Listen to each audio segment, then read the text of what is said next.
I beg your pardon. I never promised you a rose garden, Lynn Anderson chided. Did I grow up in Alabama, Mississippi, Nashville, you ask? Girl, no. Chicago, South Side.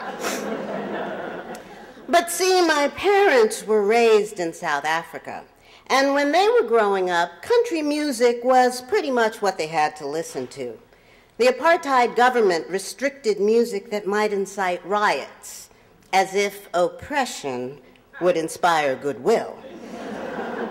So country western got a lot of airplay from my mom, even after we were living in the States. If someone else picked what was on the radio, it was Diana Ross, Marvin Gaye. If I picked what was on the radio, it was the Jackson 5.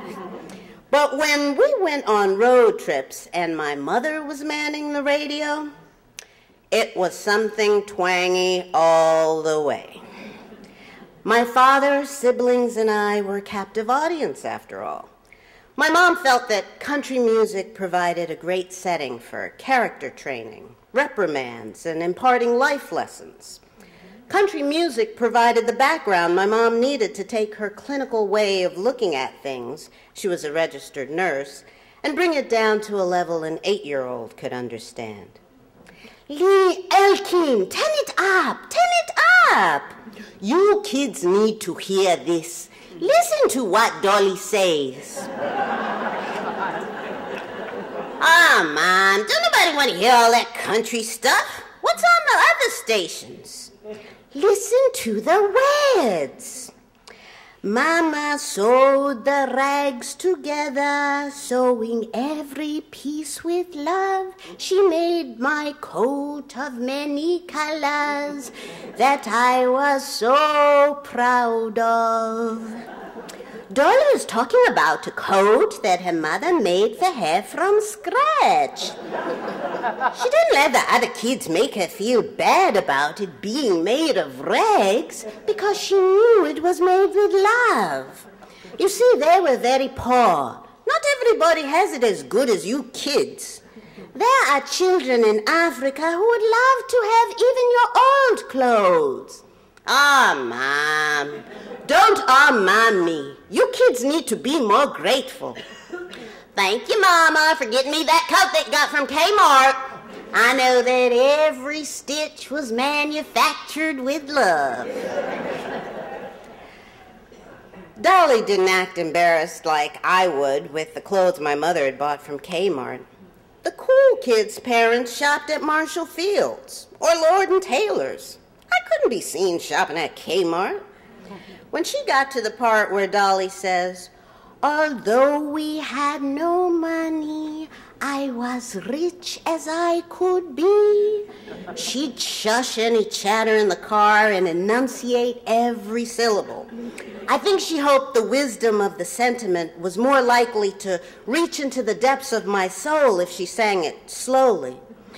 In my coat of many colors, my mama made for me, made just for me. See, whenever my mom had tried to share her own childhood experiences with me, I thought growing up on her family's farm in South Africa made her conditions too different from mine. Too foreign for comparison. It was apples and oranges. Convinced our situations were worlds apart and therefore not transferable, I concluded she knew nothing about what I needed to do or how I needed to be in this new world. I now get what my mom got about me. She understood I would discredit any African allegory. So she used what was intrinsically American to try to teach a universal lesson. What my mom and Dolly Parton shared in common was a knowingness of what it was to want what you have, to be thankful for gifts, and with love, to be glad. They saw themselves not as poor or lacking in the important ways. To be sure, that's why my mom would say, listen to what Dolly says. My mom has since passed on, And today I work in social services, helping people return to work after a medical leave. And when one of my clients asks my advice about a salary negotiation, even though I'm no expert in such things, I reach back to the wisdom I picked up in my youth and offer this. Decide on your bottom number and figure out if you can afford to walk away if that number isn't met. See, with work and with life, sometimes the most important thing is to know when to walk away, know when to run. And like my ancestors might say, you never count your money. When you're sitting at the table, there'll be time enough for counting when the dealing's done.